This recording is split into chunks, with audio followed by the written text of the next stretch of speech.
On behalf of my country, Nigeria, I congratulate you, Mr. President, on your election, and Mr. Guterres on his first General Assembly outing as our Secretary General. I assure you both of my country's solidarity and cooperation. You will indeed need the cooperation of all member states as we are meeting during extraordinary, troubled, and dangerous times. Let me also thank former Secretary General, Mr. Ban Ki-moon, for his service to the United Nations and wish him peaceful retirement. Mr. President, the previous year has witnessed many far-reaching developments. Some of the most significant events include the Iran nuclear deal, the Paris Climate Change Agreement, and of grave concern, the North Korean nuclear crisis.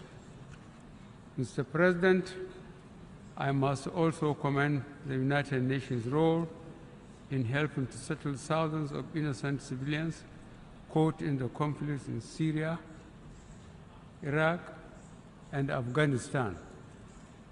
In particular, we must collectively thank the government of the Federal Republic of Germany under the commendable leadership of Chancellor Angela Merkel and the governments of Italy, Greece, and Turkey for assisting hundreds of thousands of refugees.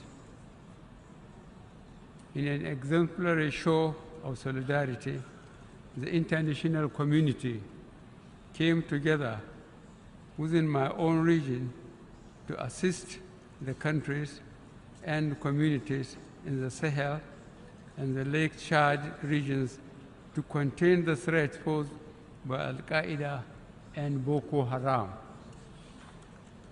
We thank the Security Council for visiting the countries of Lake Chad Basin to assess the security situation and humanitarian needs, and for pledging assistance to rebuild lives and livelihoods. Indeed, in Nigeria, we are providing relief and humanitarian assistance to millions in internally displaced camps and those afflicted by terrorism, drought, floods, and other natural disasters.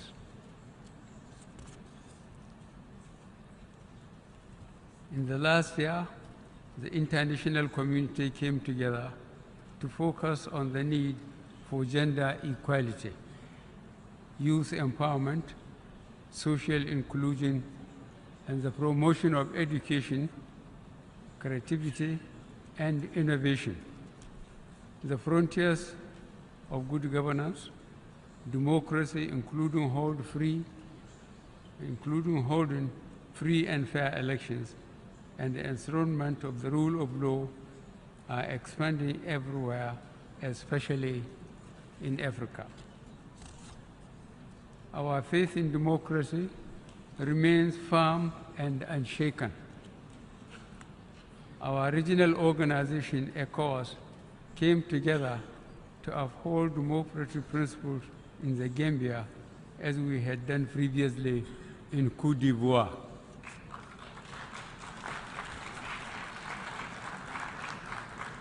Through our individual national efforts, state institutions are being strengthened to promote accountability and to combat corruption and asset recovery. These can only be achieved through the international community cooperating and providing critical assistance and material support. We shall also cooperate in addressing the growing transnational crimes such as forced labor, modern-day slavery, human trafficking, and cyber crime.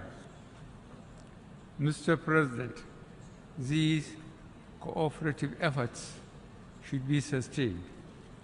We must collectively devise strategies, and mobilize the required responses to stop fleeing ISIS fighters from mutating and infiltrating into the Sahel and the Lake Chad Basin, where there are insufficient resources and the response capacity is weak. This will require strong United Nations cooperation with regional organizations, such as the African Union, in conflict prevention and management.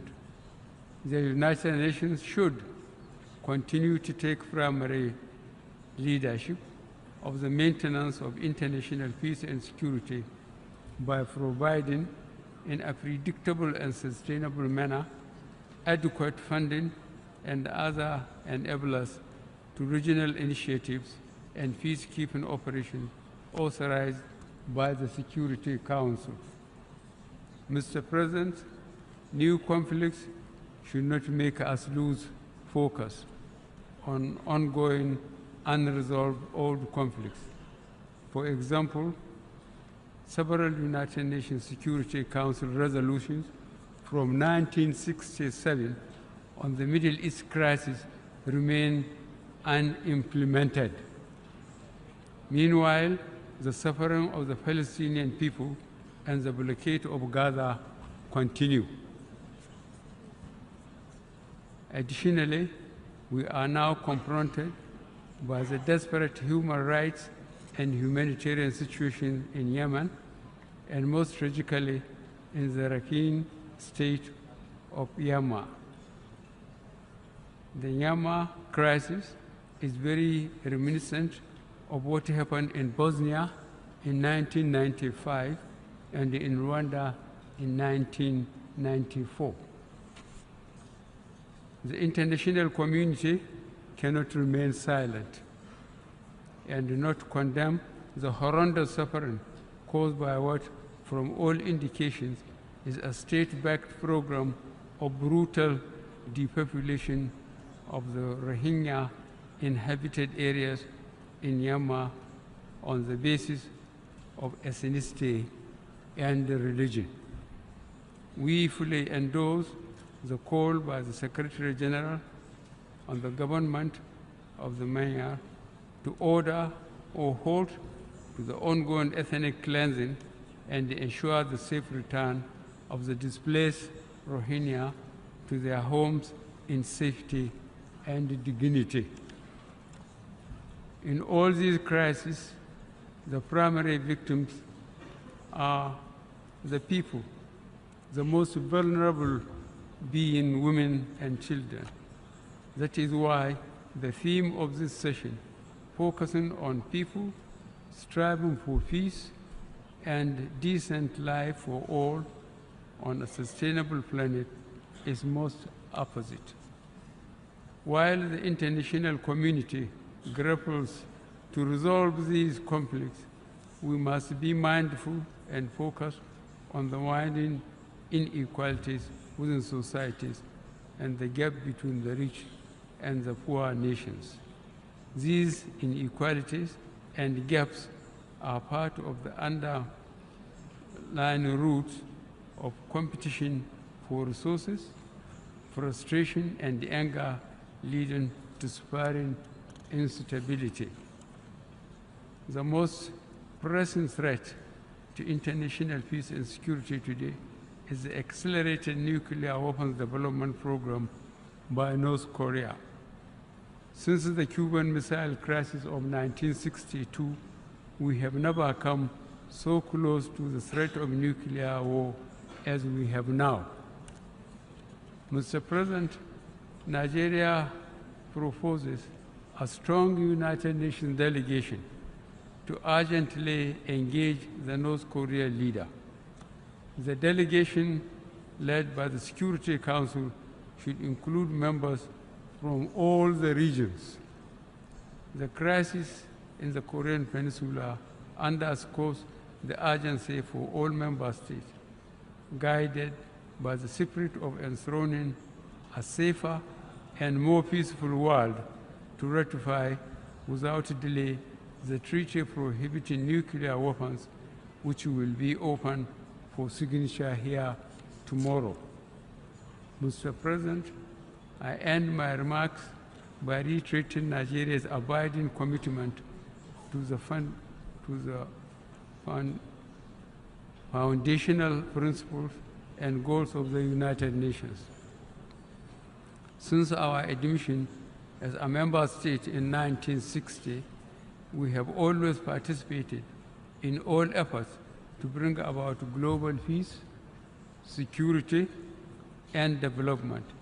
Nigeria will continue to support the United Nations in all its efforts, including the attainment of the 2030 Agenda for Sustainable Development. I thank you.